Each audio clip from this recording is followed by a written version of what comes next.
తెలంగాణ ఆవిర్భావ దినోత్సవం రోజున పవన్ కళ్యాణ్ హైదరాబాద్ లో నిర్వహించాలనుకున్న తెలంగాణ నవనిర్మాణ సంకల్ప సభ రాజకీయంగా భారీ చర్చకు దారితీసింది. 29లో ఖచ్చితంగా జనసేన ఎన్నికల్లో పోటీ చేస్తుంది. సభకు అనుమతి రాకపోయినా పవన్ చేసిన వ్యాఖ్యలు, తెలంగాణలో జనసేన భవిష్యత్తుపై చేసిన ప్రకటనలు, కాంగ్రెస్ నేతల విమర్శలు ఇప్పుడు హాట్ టాపిక్ గా మారాయి. తెలంగాణ నాయకులందరూ ఎంతమంది ఆంధ్రాని ఎన్ని రకాలుగా తిట్టారు. ఆంధ్ర కొడకల్లారా అని ఎన్నిసార్లు అన్నారు. మరి తెలంగాణ ప్రజలను ఆకర్షించేందుకు పవన్ కళ్యాణ్ ఏం చెప్పారు, ఎంతవరకు స్పందన లభించింది, ఎలాంటి విమర్శలు ఎదురయ్యాయి అనే పూర్తి విశ్లేషణ ఇప్పుడు చూద్దాం. తెలంగాణలో ఇప్పటి వరకు ప్రధానంగా కాంగ్రెస్, బీఆర్ఎస్, బీజేపీ చుట్టూనే రాజకీయాలు తిరుగుతూ ఉండేవి. అయితే ఇప్పుడు జనసేనను కూడా తెలంగాణ రాజకీయాల్లో బలంగా నిలబెట్టాలని పవన్ కళ్యాణ్ ప్రయత్నిస్తున్నట్టు కనిపిస్తోంది. ఈ నేపథ్యంలో ఆయన తెలంగాణలో పార్టీని విస్తరించి 2028 అసెంబ్లీ ఎన్నికల్లో పోటీ చేస్తామని ప్రకటించారు. రాష్ట్ర వ్యాప్తంగా పర్యటించి పార్టీ నిర్మాణంపై దృష్టి పెడతామని కూడా ఆయన పేర్కొన్నాడు. తెలంగాణ ప్రజలను ఆకర్షించిన అంశాల విషయానికొస్తే పవన్ ప్రసంగంలో ముఖ్యంగా 3 అంశాలు తెలంగాణలో తీవ్ర చర్చనీయాంశంగా మారాయి. అందులో మొదటిది తెలంగాణ ప్రజలపై గౌరవం. తాను తెలంగాణకు వ్యతిరేకం కాదని, రాష్ట్ర విభజన జరిగిన విధానాన్ని మాత్రమే వ్యతిరేకించానని ఆయన పేర్కొన్నాడు. ఇక తెలంగాణ ప్రజలు తనకు ఎప్పుడూ అండగా నిలిచారని, వారి ప్రేమను తాను మర్చిపోలేనని ఆయన అన్నారు. మరి రెండోది తెలంగాణ మీ అయ్య జాగిరా అని చేసిన వ్యాఖ్య. సభకు అనుమతి నిరాకరించడంపై స్పందిస్తూ తెలంగాణ ఎవరి వ్యక్తిగత ఆస్తి కాదని, తనకు కూడా ఈ రాష్ట్రంలో రాజకీయ కార్యక్రమాలు నిర్వహించే హక్కు ఉందని అన్నారు. ఈ వ్యాఖ్య సోషల్ మీడియాలో వైరల్ అయింది. మూడోది ప్రత్యామ్నాయ రాజకీయాల వాదన. తెలంగాణలో ప్రస్తుతం ఉన్న పార్టీలకు భిన్నంగా జనసేన ఒక కొత్త ప్రత్యామ్నాయం అవుతుందని, యువత, మధ్యతరగతి, ఉద్యోగార్థుల సమస్యలపై పోరాడుతామని చెప్పారు. అయితే తెలంగాణలో ఎంతవరకు ఆదరణ లభించింది అనే విషయానికి వస్తే పవన్ కళ్యాణ్ కు తెలంగాణలో వ్యక్తిగతంగా మంచి ఫ్యాన్ ఫాలోయింగ్ ఉంది. ముఖ్యంగా హైదరాబాద్, ఖమ్మం, వరంగల్, నిజామాబాద్ ప్రాంతాల్లో యువతలో ఆయనకు అభిమానులున్నారు. అయితే అభిమానాన్ని ఓట్లుగా మార్చుకోవటం వేరే విషయం. అయితే ప్రస్తుతం తెలంగాణలో జనసేనకు బలమైన క్యాడర్ ఉందా అంటే కొంతవరకు ఉందని చెప్పొచ్చు. గ్రామీణ స్థాయిలో పార్టీ నిర్మాణం కూడా పరిమితంగానే ఉంది. అందుకే 2028 ఎన్నికల ప్రకటనను చాలా మంది దీర్ఘకాల రాజకీయ వ్యూహంగా చూస్తున్నారు. తెలంగాణ ఆవిర్భావ దినోత్సవం రోజున పవన్ కళ్యాణ్ హైదరాబాద్ లో నిర్వహించాలనుకున్న తెలంగాణ నవనిర్మాణ సంకల్ప సభ రాజకీయంగా భారీ చర్చకు దారితీసింది. 29లో ఖచ్చితంగా జనసేన ఎన్నికల్లో పోటీ చేస్తుంది. సభకు అనుమతి రాకపోయినా పవన్ చేసిన వ్యాఖ్యలు, తెలంగాణలో జనసేన భవిష్యత్తుపై చేసిన ప్రకటనలు, కాంగ్రెస్ నేతల విమర్శలు ఇప్పుడు హాట్ టాపిక్ గా మారాయి. తెలంగాణ నాయకులందరూ ఎంతమంది ఆంధ్రాని ఎన్ని రకాలుగా తిట్టారు. ఆంధ్ర కొడకల్లారా అని ఎన్నిసార్లు అన్నారు. మరి తెలంగాణ ప్రజలను ఆకర్షించేందుకు పవన్ కళ్యాణ్ ఏం చెప్పారు, ఎంతవరకు స్పందన లభించింది, ఎలాంటి విమర్శలు ఎదురయ్యాయి అనే పూర్తి విశ్లేషణ ఇప్పుడు చూద్దాం. తెలంగాణలో ఇప్పటి వరకు ప్రధానంగా కాంగ్రెస్, బీఆర్ఎస్, బీజేపీ చుట్టూనే రాజకీయాలు తిరుగుతూ ఉండేవి.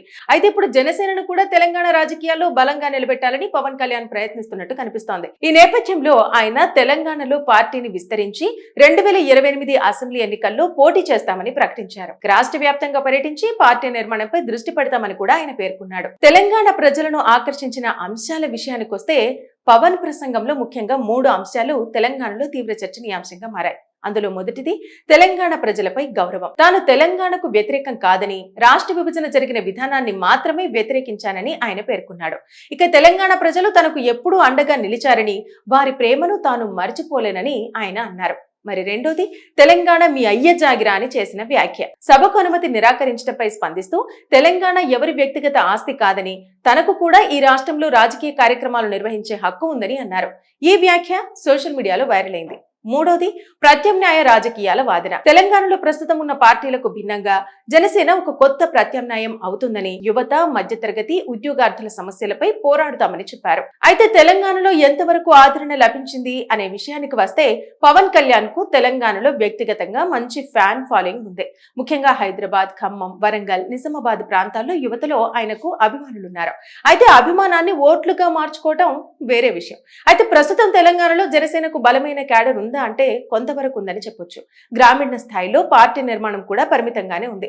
అందుకే 2028 ఎన్నికల ప్రకటనను చాలా మంది దీర్ఘకాల రాజకీయ వ్యూహంగా చూస్తున్నారు. తెలంగాణ ఆవిర్భావ దినోత్సవం రోజున పవన్ కళ్యాణ్ హైదరాబాద్ లో నిర్వహించాలనుకున్న తెలంగాణ నవనిర్మాణ సంకల్ప సభ రాజకీయంగా భారీ చర్చకు దారితీసింది. 29లో ఖచ్చితంగా జనసేన ఎన్నికల్లో పోటీ చేస్తుంది. సభకు అనుమతి రాకపోయినా పవన్ చేసిన వ్యాఖ్యలు, తెలంగాణలో జనసేన భవిష్యత్తుపై చేసిన ప్రకటనలు, కాంగ్రెస్ నేతల విమర్శలు ఇప్పుడు హాట్ టాపిక్ గా మారాయి. తెలంగాణ నాయకులందరూ ఎంతమంది ఆంధ్రాని ఎన్ని రకాలుగా తిట్టారు. ఆంధ్ర కొడకల్లారా అని ఎన్నిసార్లు అన్నారు. మరి తెలంగాణ ప్రజలను ఆకర్షించేందుకు పవన్ కళ్యాణ్ ఏం చెప్పారు, ఎంతవరకు స్పందన లభించింది, ఎలాంటి విమర్శలు ఎదురయ్యాయి అనే పూర్తి విశ్లేషణ ఇప్పుడు చూద్దాం. తెలంగాణలో ఇప్పటి వరకు ప్రధానంగా కాంగ్రెస్, బీఆర్ఎస్, బీజేపీ చుట్టూనే రాజకీయాలు తిరుగుతూ ఉండేవి. అయితే ఇప్పుడు జనసేనను కూడా తెలంగాణ రాజకీయాల్లో బలంగా నిలబెట్టాలని పవన్ కళ్యాణ్ ప్రయత్నిస్తున్నట్టు కనిపిస్తోంది. ఈ నేపథ్యంలో ఆయన తెలంగాణలో పార్టీని విస్తరించి 2028 అసెంబ్లీ ఎన్నికల్లో పోటీ చేస్తామని ప్రకటించారు. రాష్ట్ర వ్యాప్తంగా పర్యటించి పార్టీ నిర్మాణంపై దృష్టి పెడతామని కూడా ఆయన పేర్కొన్నాడు. తెలంగాణ ప్రజలను ఆకర్షించిన అంశాల విషయానికొస్తే పవన్ ప్రసంగంలో ముఖ్యంగా 3 అంశాలు తెలంగాణలో తీవ్ర చర్చనీయాంశంగా మారాయి. అందులో మొదటిది తెలంగాణ ప్రజలపై గౌరవం. తాను తెలంగాణకు వ్యతిరేకం కాదని, రాష్ట్ర విభజన జరిగిన విధానాన్ని మాత్రమే వ్యతిరేకించానని ఆయన పేర్కొన్నాడు. ఇక తెలంగాణ ప్రజలు తనకు ఎప్పుడూ అండగా నిలిచారని, వారి ప్రేమను తాను మర్చిపోలేనని ఆయన అన్నారు. మరి రెండోది తెలంగాణ మీ అయ్య జాగిరా అని చేసిన వ్యాఖ్య. సభకు అనుమతి నిరాకరించడంపై స్పందిస్తూ తెలంగాణ ఎవరి వ్యక్తిగత ఆస్తి కాదని, తనకు కూడా ఈ రాష్ట్రంలో రాజకీయ కార్యక్రమాలు నిర్వహించే హక్కు ఉందని అన్నారు. ఈ వ్యాఖ్య సోషల్ మీడియాలో వైరల్ అయింది. మూడోది ప్రత్యామ్నాయ రాజకీయాల వాదన. తెలంగాణలో ప్రస్తుతం ఉన్న పార్టీలకు భిన్నంగా జనసేన ఒక కొత్త ప్రత్యామ్నాయం అవుతుందని, యువత, మధ్యతరగతి, ఉద్యోగార్థుల సమస్యలపై పోరాడుతామని చెప్పారు. అయితే తెలంగాణలో ఎంతవరకు ఆదరణ లభించింది అనే విషయానికి వస్తే పవన్ కళ్యాణ్ కు తెలంగాణలో వ్యక్తిగతంగా మంచి ఫ్యాన్ ఫాలోయింగ్ ఉంది. ముఖ్యంగా హైదరాబాద్, ఖమ్మం, వరంగల్, నిజామాబాద్ ప్రాంతాల్లో యువతలో ఆయనకు అభిమానులున్నారు. అయితే అభిమానాన్ని ఓట్లుగా మార్చుకోవటం వేరే విషయం. అయితే ప్రస్తుతం తెలంగాణలో జనసేనకు బలమైన క్యాడర్ ఉందా అంటే కొంతవరకు ఉందని చెప్పొచ్చు. గ్రామీణ స్థాయిలో పార్టీ నిర్మాణం కూడా పరిమితంగానే ఉంది. అందుకే 2028 ఎన్నికల ప్రకటనను చాలా మంది దీర్ఘకాల రాజకీయ వ్యూహంగా చూస్తున్నారు.